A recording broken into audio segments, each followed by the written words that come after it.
I don't know why people have the name of their village on their CV. A lot of Nigerian youths are unemployable.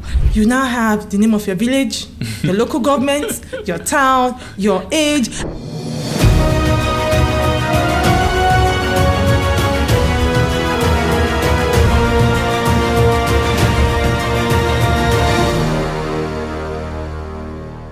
The thoughts, opinions, and ideas expressed in this podcast are those of the individuals participating in the conversation and do not necessarily reflect the viewpoints or official stance of Leap Africa. The organization supports diverse perspectives and encourages critical thinking and open dialogue. Hello there. Welcome to the Youthful and Useful podcast by Leap Africa. My name is Joy Igbinedion and I have the privilege of being your host today. With me on the podcast, I have SJB. Hello everyone, my name is Sarah Johnbull and I'm super excited to be here. We absolutely love having you here. And also with me is Ahmed Umar. Pleasure to be here. Pleasure to have you here, Ahmed. So according to the National Bureau of Statistics, the unemployment rate in Nigeria as at right now is 33.3%. And KPMG has projected that could rise to 40.6%. A few people have said that, apart from the failures of the government, that one of the other things responsible for that is something that they often say: a lot of Nigerian youths are unemployable. I have a problem with that statement, but before we get to the statement itself, it's a problem of employability. And that's why today on the podcast, we will be discussing employability. So I'd like to hear your opinion about what you think employability is, especially looking at the current context of the workforce in Nigeria. Let's start with you, Sarah. All right, thank you very much, Joy. So employability is the capacity of an individual, to be able to gain and maintain a job. And beyond just gaining and maintaining a job or just having that technical skills or a BSc degree or a master's degree, it also encompasses of your personal attributes, your attitude. So that's why you see a lot of behavioral competencies coming to the fore when someone is trying to get a job. And so those are the things that employers are actually looking at now beyond your technical skills. So that is, what employability, means for me. Fantastic. All right, Ahmed, would you like to add to that? Well, yes. I think that describes employability in, the sense of what it is. But also, you can look at it from perspective of desire. How desirable are you as somebody who is getting into the workforce? So, if you are desirable, you have those skills that Sarah is talking about, you have the right attitude, you have all of that. So employability is just how would you be perceived in the workforce, how employers would see you. Yeah. How would you be perceived in the workforce? The ability to not just get the job, but also maintain the job. So speaking about employability, you already spoke about the skills, competencies. What are some of these skills and competencies, that employers are looking out for when they onboard employees? Thank you very much, Joy. So I think most times as young people or candidates just focus on, okay, do I have the technical skills? But like I said, beyond that, young people, I'm focusing on young people, but our candidates, you need to also try and build your soft skills, and we call them transferable skills. So even if you don't have a particular experience in an area, what are those transferable skills that you have that can make you thrive in another area? So like communication skills, are you very good in communication? Do you have writing skills? Do you have presentation skills? Are you able to work in a team? Employers are looking at that. So when they bring you into the organization, they know that you can actually thrive in that organization. Do you have adaptability skills? Sometimes we are caught up in, this is how I know how to do this. But are you able to tell an employer that if you bring me into your organization, I'm going to learn on the job, I'm going to grow on the job, I will get to understand your culture, your system, your structures, and thrive in it. So those are the kind of things that employers are actually looking for. Adaptability skills, communication skills. Ahmed, are there a few other skills? Yeah, a few other ones might be, are you able to work in a team? And I would stress communication skills because, a lot of things could go wrong because you lack communication skills. And of course, adaptability is very important, like Sarah said. Where you are coming from, are you flexible to change? Are you able to adapt to organization's culture? Because the new environment and new teammates. So, for instance, you have to be flexible enough to say, hey, I'm in a new environment. This is how they behave here. And as they say, when you are in Rome, you do like romance. So, when you're in Rome, you act like the Romans. Fantastic. Okay, so let's take it down a notch, right? I'm sure that we were familiar with that statement that says that, a lot of Nigerian youths are not employable. And we've mentioned some of these skills and competencies, that make you desirable to employers. But my question is, as a potential employee, how do you make these skills and competencies visible when you just have very limited interaction with the person who's trying to employ you? Your interview is for 15 to 30 minutes. How do you show that, I have great communication skills, I can adapt to, the culture of your organization and all of those things? I just have 15 minutes. I just have 30 minutes. How do you convey those skills and competencies when you're trying to get a job? Okay, I thought Sarah would go first, but anyway. So yes, and I think it starts even before the 15-20 minutes call with maybe the recruiter. Of course, it should start from when you develop like your CV, for instance. Someone like me, I am very particular about the alignment, the fonts. Do you maintain like a consistency in your fonts and all of that? So if you can present like your CV very well, it can give me the impression that, if you do a document, if you are hired, if you are, you do like a concept note of something, for instance, it's going to be well presented. That I can have that impression from your CV. Or, some will say write a cover letter, for instance. And then cover letter, if you present it just anyhow, again, it might pass the wrong impression. Even you have not been able to speak to anybody at that point. So, and now, if there is a wrong impression, let's assume it's a wrong impression, before you come for like a physical or virtual interview, then you are on the losing side already. You need to now do exceptionally well to catch up, to change people's impression at that point.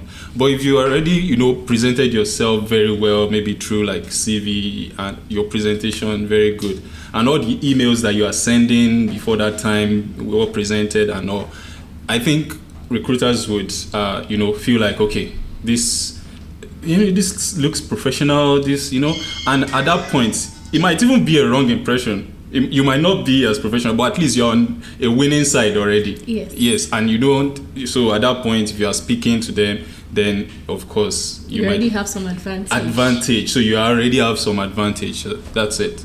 Thank you so much, Ahmed. Now that you mentioned CV, I remember an experience that I had. I'd gone to take, I think it was passport photographs, and this brother came that they should help him type his CV. And we type it, I say, Uncle, all these things that you are putting, it isn't necessary now.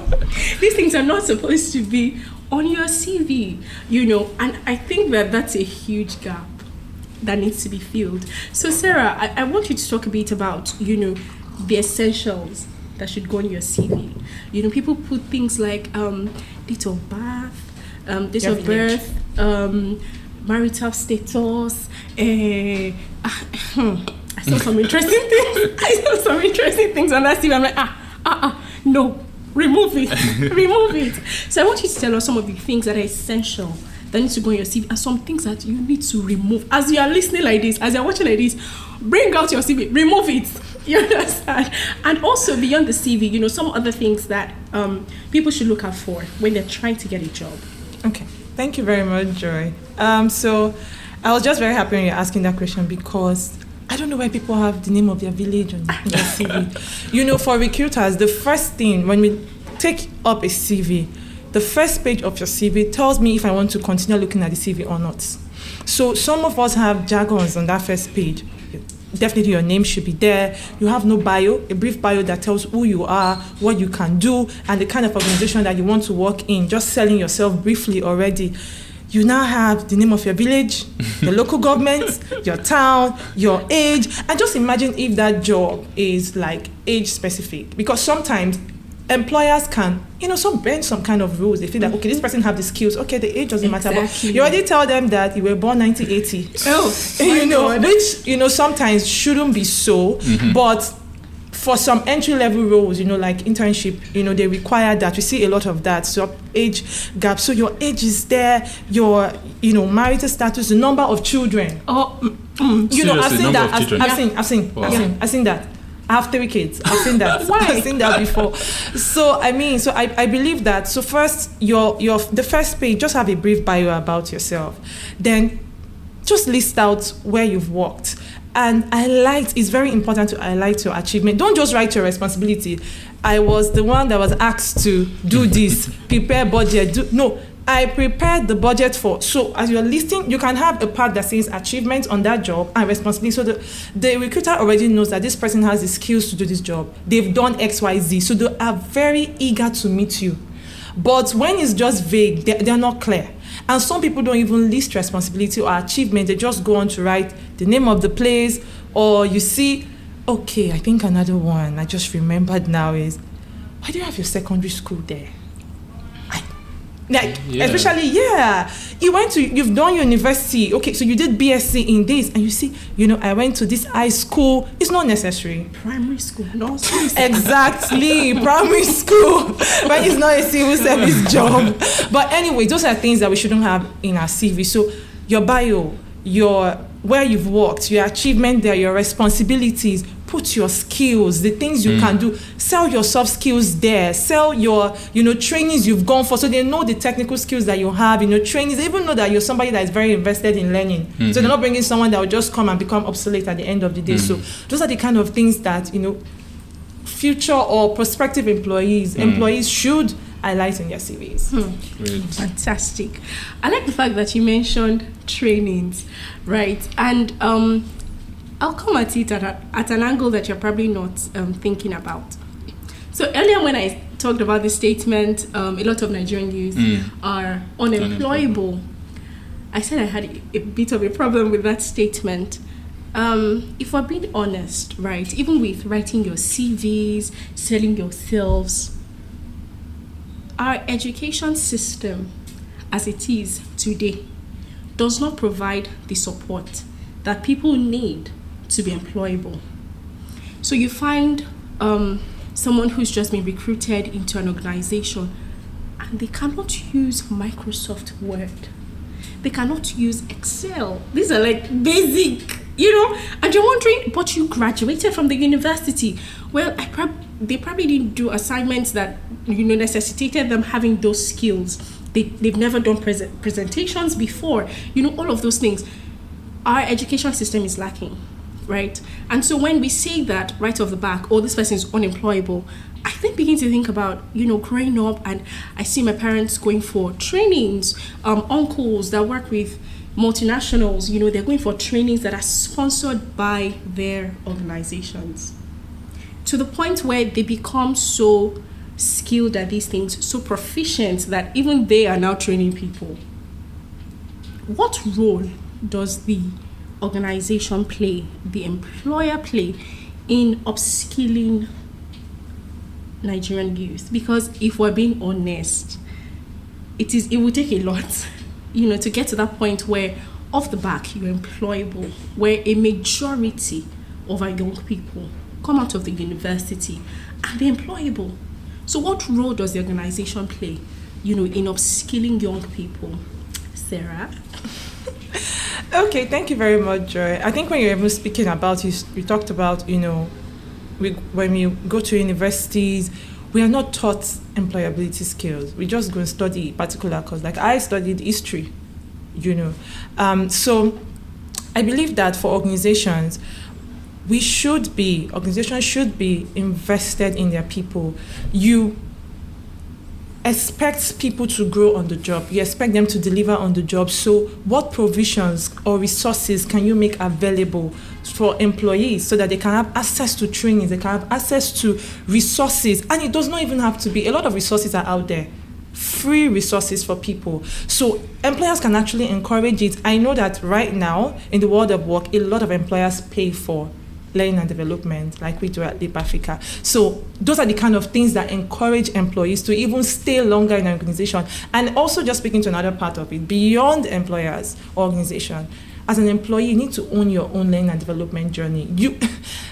It's yours. You are improving yourself. So even if you're giving your skills to this organization at this time, whatever knowledge that you have, it belongs to you. It stays with you for the rest of your life. So as an employee, you have to own your journey. You have to say, oh, this is what I want to do at this time. These are areas I want to improve myself. So even the employer will feel encouraged to want to invest in you. So most times employers can say, oh, we want to, take this particular employee for an MBA or something, training, because they see a potential in you, because you're somebody that is very invested in learning and development. So I think employers should take that responsibility of training their people, upskilling them, giving them the resources financially or, in any other way, having seminars. And as little as that, so you're improving your people, they're improving on the job, and it's also transferring to their output on the job. So at the end of the day, it's a win-win situation. Yeah. Employer you're improving daily, you're improving, and the organization is also doing better in terms of output. So, yeah. Absolutely. It starts with you, as the employee, prospective employee. It begins with you. That learning and that developing yourself, developing your skills, upskilling begins with you. And of course, the employers also have a role to play in this matter. So speaking about skills, right? We're in an era where everybody wants to join the tech industry. Every corner you will see one tech bro, tech sis, So Ahmed, I'd like to ask you this question: what are the skills that young people should be investing in at this point, right? And what are those industries that they should be looking out for? When looking to upskill and also, just get a job? What are the industries to look out for? What are the types of skills that you should be thinking about? Oh, well, yes. I think, just permit me before I answer that. When you talked about young people, university and the gap that exists, right, in this skill, it's sort of like the gap that exists between university and the industry, which is basically that, employability skills, those employability skills. Now, when I was in university, I have I didn't realize early. In fact, probably I didn't know what I wanted to do with my life early enough. I was also in school because every other person was going to school. So, and then I was like, okay, I think by 300 level, I was having a realization. I have 2 more years to go. And I was wondering, okay, so what will I do? And from that time on, I started getting, like some organization would come to campus, they would organize something like seminar, like Sarah said, they would organize. I would always be there, they will give us one certificate. I didn't know the value of, I was keeping those papers, a lot of certificates. And of course, it started building some form of, this thing is possible. So where I'm going is that education is one thing that university is providing in the core area where we are, studying, but also the exposure that what is going on out there, what's there, And that's why it's interesting that even a few months back, Sarah and I were in Osun, Leap Africa invited, and we went there to, just tell them. And I saw that exercise as some form of exposure for the students, right? Mm-hmm. Let them know what is going on, what are the different ways they can improve themselves, even from Leap Africa's resources, our online learning and all of that. And I felt very, very, just grateful for the opportunity to be able to share with people, because I can relate to that position where they are, from my own experience. So now if we're talking about skills that people should build, I think also from my experience, and I'm not just saying it from like an industry expert or whatever, but from my personal experience, I feel like when I started thinking, oh, I don't want to practice what I studied, project management was the first thing that I stumbled upon. And I think even before project management, a skill that I have or an attribute that I have is curiosity. I'm always Googling things, just finding out. So I just saw in Ireland this thing, they're discussing project management. And I'm like, okay, they said, you can work anywhere if you have project management skills. I'm like, this is nice now. Okay, I want to work in innovation and all of that. So, and I'm not studying tech, I'm studying building. So how do I make that cross? And then I studied, okay, what do I need to do? Which certification do I need to get? What training? And, I just went with it like that. And then I got like a project management professional certification. And that was now what I was using to now look, seek for job rather than my degree. I didn't even have my degree before I started using my project management certificate to look for job. And there are a lot of them like that you don't need to, have even completed like your degree. A lot of people are doing like ACCA right from their undergraduate, ICANN right from their undergraduate, a lot of different things. You want to be like a business analyst, there are certificates, programs, courses that you can take that are not dependent on, say, your discipline, what you are studying, for instance. So I think one thing that can help young people right from like university is exposure, number one. Know what is going on, know what is possible, what you can do. Because a lot of them are there, they don't know. Now, secondly, when you know what the options that you have, now take that step to, start early. So that it's not when you have graduated, you are in NYSC, and then a lot of people are bombarding you with different, offers of opportunities to take on certificates that might not really matter. A lot of people can relate to this, that all those things, they are not really quality ones. But if you start from like, say, your 200 level, you have like 2 years or 3 years to, to develop those things alongside your core schoolwork. That's when you can really, have leverage. You graduate, your CV is not just empty. You already have those things. And of course, I know Sarah will still talk more about those things, but that's my experience. Wow. Thank you so much, Ahmed. So you mentioned project management, business analysis. Yes. And one of the things that Sarah had mentioned is how these resources are out there.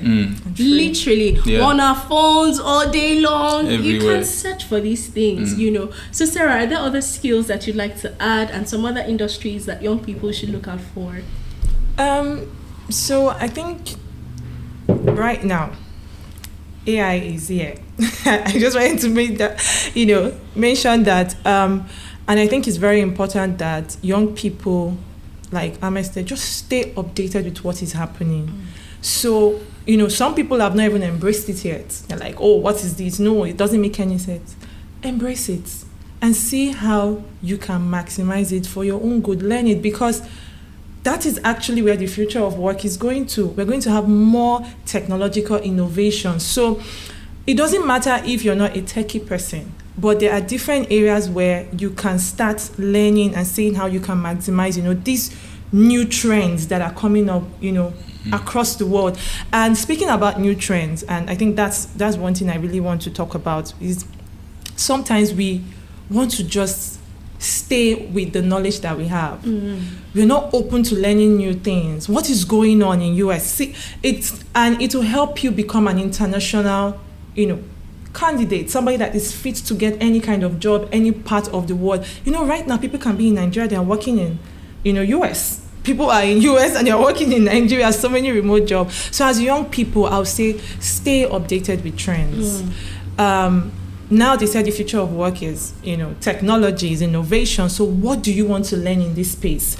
And also things are now automated. Remember when we were in school, there was a department that had to do with typing. They had typewriters. But who is using that right now? So things are outdated. So even if that's something that you learned, you can't say, oh, this is what I know. You have to be open to learning. And I think also very important, I know I've spoken about this before, is soft skills. We go to school, you learn those hard skills, you become maybe a BSc holder in communications, for me, history, Ahmed did building, that's amazing, but what are those soft skills that you could learn? Because you can go to an interview and they see a good CV, because your CV gets you through the door, then you go, you can't present it. You can't put yourself out there. You can't tell them what you can do. So it looks like the person on the CV and the person speaking are two different people. So build your communication skills, build your, adaptability skills, build your people skills, emotional intelligence. That is what people are looking at. Ability to work in a team, so they know that, okay, even if you don't have the experience, but like Ahmed said, you are taking some trainings outside your core area. So even if I'm done with school as a young person, I said, I have ACCA. Some young people have CIPM from university. So when you come to an employer, you tell them, okay, I have this, and I also have, when you're speaking, they can already hear you, that you have good communication skills, you have those other transferable skills, so they know that you can thrive in that particular workplace. So I think these are things that are very, very important for young people to possess, like right now. Don't waste time. Fantastic. Some of the things that we're saying now, I wish that we were exposed, to conversations like this. It would have been easier. True. Honestly, it would have been easier. So before we go, right, I'd like to ask if you have any example of someone who was once referred to as unemployable, but they were able to take steps that then moved them from that space of being unemployable to being employable. I'll say me. I was going to say the same. I'll say me. Me. Okay. So if nothing inspires you from this podcast, I hope this does. So like I said, I studied history and diplomacy. And when I came out of school, I was just wondering, what will I do with this? Because at first it was law, and later, the school just gave me that and I studied it. But though I loved history, and people say, you can become an historian. I said, no, it's diplomacy I want. But where are the historian jobs? I could not say it. We had, diplomatic jobs that I could also do, or work in an embassy. That was the vision, but I couldn't get it. And also at that time, what was in vogue was maybe come and work in a civil service. But I knew that that's not what I wanted to do, because when I see our parents, it's just you go visit them, you see them gisting, they sign out, and you go home. But that's not what I wanted for myself. So, but I had no skills. I had nothing. So the first thing I did is I went to a computer training school. Yeah. I did not know how to use a laptop very well when I was during university. Really, I didn't know Excel, Word, nothing. Just the little typing and everything that because then you just go to a computer center, and universities don't make it compulsory. If you go to a state public school, they don't make it compulsory to have those things. So I knew that I needed to learn those things, because at least employer will ask for it. So I said maybe I could start from admin, and I started from there. And then I moved to Lagos. I remember my first job. They said, okay, can you answer phone calls? I said, very well. They said, okay, let's try you. And I took out my phone. Hello, welcome to XYD organization. Happy to have you here. Please, what's your name? My name is Sarah Johnbull. Okay, you can do this. So already I had the communication skills. I built that over time. And I could use the laptop now very well. So from there, I met this colleague, and she was like, she has a master. Like, master's. Okay. She had done some certifications. I said, certifications? Okay. I said, which one? And she said, Sarah, if you're interested, there's this thing, HR. So then our HR came to me, and she was like, she said, I'm very good with the admin things. Would I like to come to HR? I was like, okay, this HR thing. And you mentioned it. And I had to, apply for a master's then, because I knew that I wanted to build my technical skills in this area beyond experience. So I started learning, going to school and working. At the time, my office was in Apapa. So I will go from the island to Apapa. From there, I'll go to Unilag. It was, if you know Apapa then, the traffic and dust, it was really, really, really, really tiring. But I just had to do that, because I know that for me to grow in this space, I need to build myself. So I did that, and little by little, I started learning these things, doing the certification. There are so many free resources, like I said, signed up for CIPM and everything. And as I was doing that, I was also building my network. So you start meeting people in this space, from school, from, my professional certification programs. I started meeting people, started building networks that, so I was growing like that in this space. So from someone that had no clue about human resources, that just was doing history and learning about, the Borno Empire, and everything. But, I started learning about new things, and I found myself here. So I believe that it doesn't matter what you studied. It doesn't matter how long you spent in school. You can do anything. I learned a particular thing, and I decided to change my career, in another area. So I believe that you just need to be invested in learning. I think that's very important. You must be somebody that is open to learning and relearning. So it means that whatever I know before, just wipe it off, because I want to learn new things. And also just stay up to date. Like I said, I think that's very, very important. What are people looking for right now? And another thing I also did at that time is that I got to learn about LinkedIn. So I just built my profile there, and I started looking for jobs, And funny thing is, I got my job with Leap Africa from LinkedIn. I just saw a post. It was very interesting, So you have to be someone that's very interested in building your network. Yeah. Look at that. They say your network is your network. But anyway, So I believe that, I hope this story definitely inspires someone that, you can move from anything and, continually improve yourself on the go. Thank you so much, Sarah. Thank you. Okay, Ahmed, you also have your personal story. When you asked, I was going to say, oh, that's me, because there are a lot of, disadvantage. When I looked at myself, earlier, I didn't get into university early. I had to waste some time just trying to get into university, but before then, I think one thing that would really help anybody is to stay curious. Just stay curious about things, because now a lot of things are out there, but no one will come and readily come and tell you, right? You have your phones and all of that. You have your Google there. What are you searching for? What are you? Just stay curious about things. You hear this thing somewhere, you don't have the full information. You can type it in your Google search bar and then dig in, research. Oh, you hear about an organization, research. So I feel like for me, having spent 2 years not getting into university, so a third year I tried, and then I think it was a fourth year that I actually now got in. And at that time, I was not even interested in anything, any course at all. Just let me go into university because my mates were going to university. So I was, in school, and my grades were not good. And I think my 300 level, like I said earlier, I started thinking, this thing, 2 years to go, I will have to go and work. Hey, this work, how do I do? What do they do at work and all those things? Because it's not being taught, right? So, and it's in my own curiosity, I was like, hey, what would happen? So I went for a 400 level IT second semester, and then I spent 5 months on construction site. And every day I go back home with headache. And I was no way. There is no way I am doing this for the rest of my life. So, and with that curiosity again, I started, just searching, how do I do? Because I felt like I was really in a desperate mode at that time. I had just 1 year to graduate. And I stumbled upon, the Netherlands thing I talked about. And, my IT boss, shout out to him, he paid for my training. Wow. Yeah, he paid for my, project management training, the compulsory training you have to do before you go and do the exam.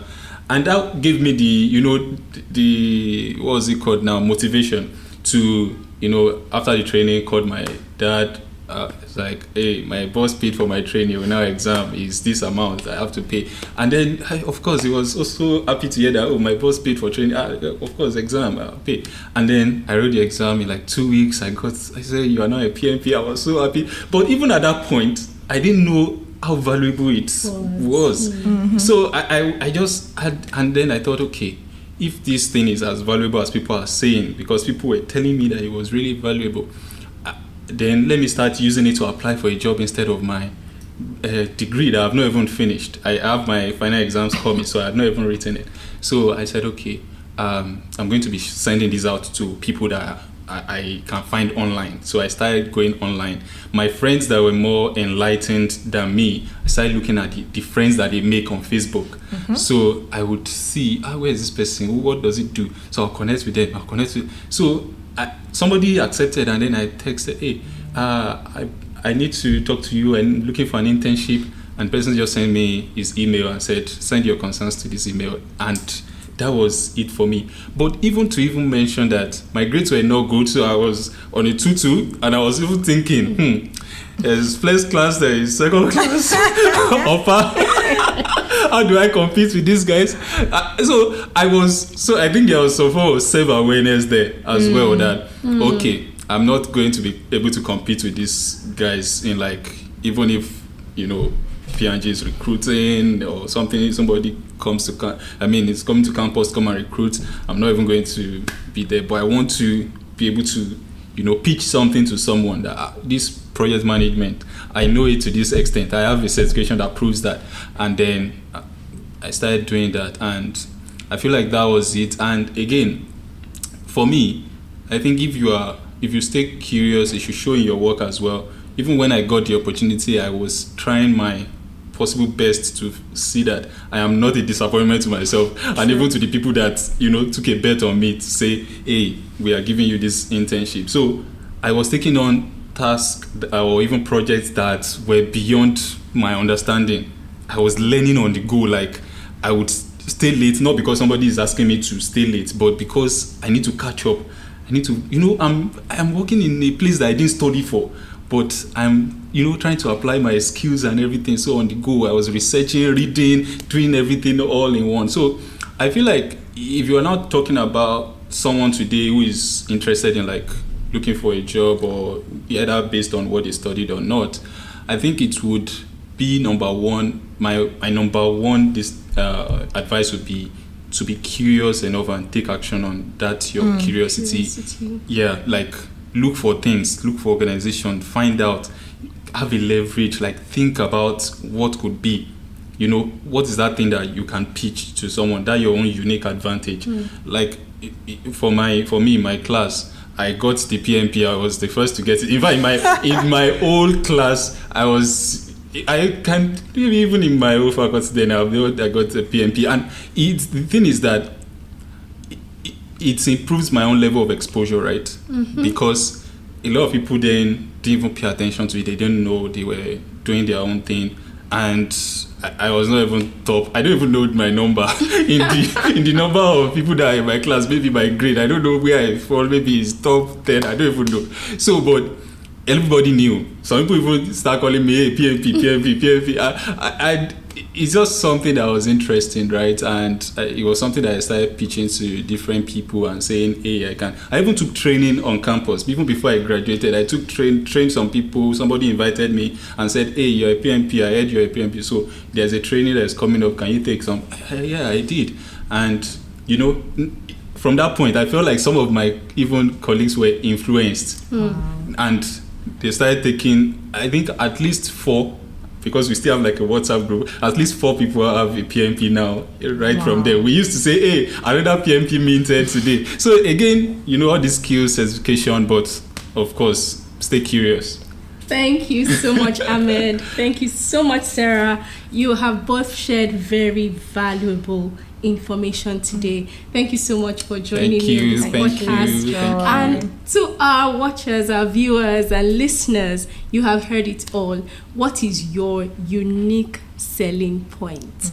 What is your unique advantage? You need to take your life in your hands, because trust me, in this society that we're in, you have to do it yourself. And the resources that you need, they're out there.